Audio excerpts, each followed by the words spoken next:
Are you dealing with difficult people at work? Let's learn to set some boundaries. Hey guys, welcome back to another Mind Right Monday. I'm your host, Bonnie Kelly, your emotional intelligence speaker, author, and coach, here to help you get out of your way and on with your life. So today we are talking about my 3 tips to setting boundaries with people who are pretty much boundary crossers. And we're specifically talking about people at work today. Now, if you struggle with boundaries in family dynamics or boundaries in just with the people in your everyday life, check out some of our other videos. We have a 60-minute training on setting boundaries. We have a class that's another 60-minute training on here that is how to have a functional relationship with dysfunctional people. And we also have, I think, at least 1, 2, or 3 other boundary videos that are on our YouTube feed that are here for you to help get out or learn this powerful skill that is going to serve you in all aspects of your life.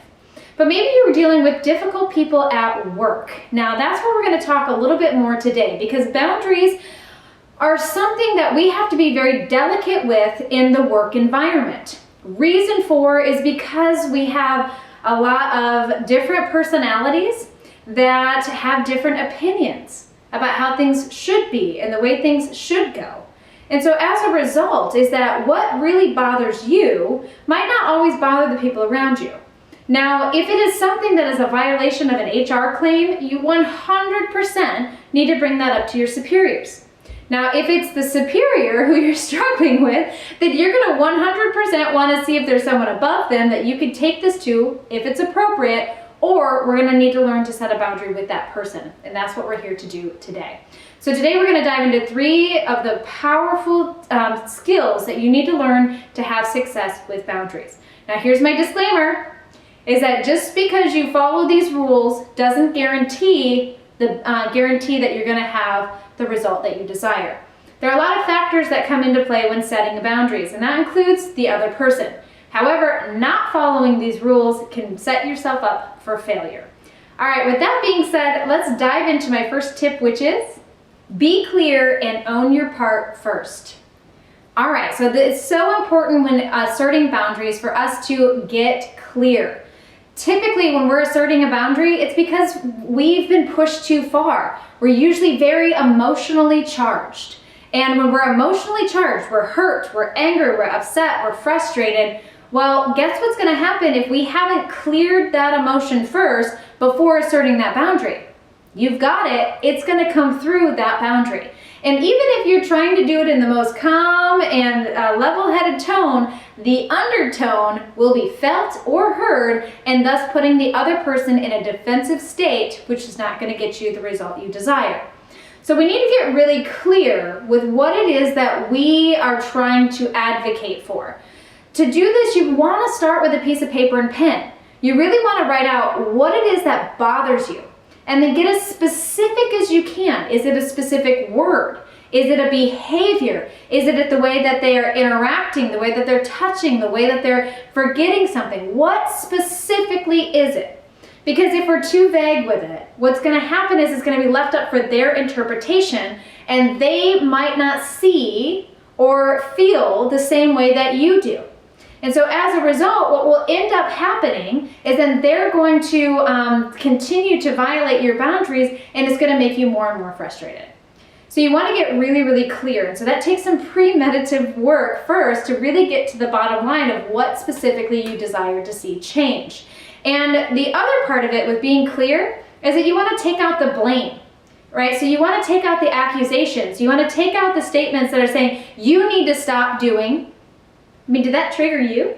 Boy, that triggers me when people say things like that. You need to, because now all of a sudden you're just telling me, you're commanding me to behave in a certain way without really having understanding or really clarity, or even there's no room for interpretation. So we want to make sure that we're clearly articulating what it is and making sure that it's not a personal attack, making sure that we're clearly advocating for that in an unemotional tone. That's what I mean by taking or owning your part, is that you have to take ownership of it. In addition to that is you might need to take ownership to the fact that you've never said anything before. And this is where in setting that boundary, you could say something like, hey, I know I've never brought this up before. However, it really bothers me when blank. That's going to then call that out and say, hey, I've never brought this up, or I didn't realize that this is what was bothering me before. We're taking ownership of the fact that we've never said anything. We're kind of making sure that that person knows that it's like, we're not blaming you for what has been. I haven't advocated for this. As soon as you go down that judgment path of they should know better, right? There's that undertone again, and that judgment will pass through your words, and it's going to get them in a defensive state. All right, so let me end this section off with a quote, which is, happiness is the state of consciousness which proceeds from the achievement of one's values. Recognize that it's your values that you're asking for someone else to honor. Just because they don't value the same thing that you do doesn't make them bad or wrong, just different. All right, this leads me into my next tip, which is use your voice regularly. All right, so the emphasis on this next one is regularly. Typically, what happens is that we are very passive when it comes to communication. If somebody's making you uncomfortable, if somebody's bothering you, we tend to not want to rock the boat, and we don't want to create waves, and because we don't want to be seen as the person being dramatic or whatever the reason. And so as a result, nobody knows what you want. We're not using our voice. We're not advocating for our needs. And mostly, you're not teaching people how to treat you. Now that seems kind of like, well, why should I have to? Well, the truth is you're an endangered species. Nobody's like you. No one thinks the way that you do, values the things that you do, interprets the things that you do to the degree that you do. And what I mean by that is that nobody's in your head. I don't care if you've been married for 50 years, your spouse still doesn't know you. They know a lot of things about you, and they know what your likes and dislikes and your triggers, but they're not living in your head. They don't know your constant conversation that's going on regularly in your mind. And so it's important, especially with people at work, is that we want to speak what it is that we desire on a regular basis before it becomes a big deal. Again, when we avoid, that's kind of like just building up and building up. And that emotion will build up to a blow up.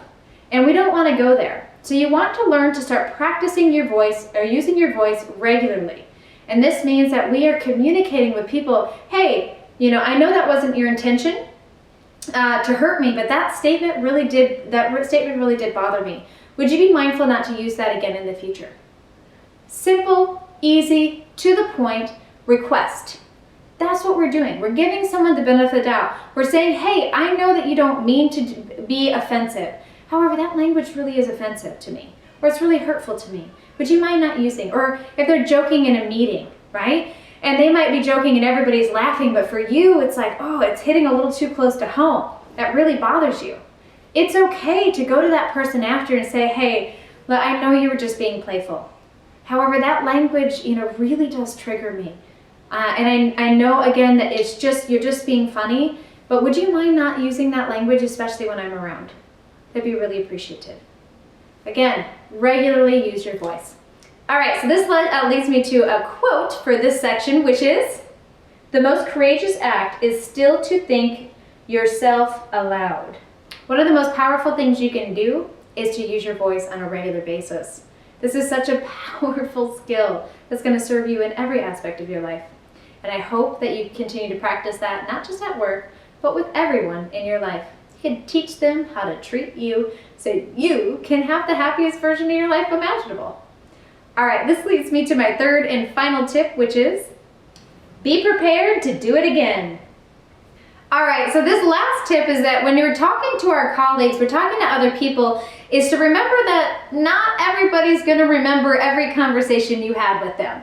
Even though it's really important to you, it's really emotionally charged for you, it's going to take precedence in your mind, which means that it's going to be something that you're going to remember a lot easier.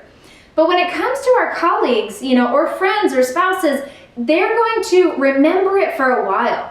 But then when space comes in between the incidents, it's very easy for them to forget what it is that you asked them to do. And so when this happens, we need to be prepared. We need to expect that this person is going to accidentally violate that boundary again. And what we typically will do is we're going to get angry. We're going to get agitated, right? Like, we talked about this. Why do I have to do this again? As soon as you go there, now we're slinging judgment. We forget that people don't value the same things we do. They have their own habitual behavioral patterns. What I mean by that is that they think and feel and do things the way that is normal and rational for them. So what we need to do is we need to remind them, be prepared to do it again, to set that boundary again, to, with kindness and giving them the benefit of the doubt, remind them. It's like, hey, I'm not sure if you remember the conversation we had about this, but it's really important for me that we don't use this language, or that you don't behave this way. Would you be willing to honor this for me? I just wanted to remind you. 90% of people are going to say yes, because we're coming at them with a request, not a command.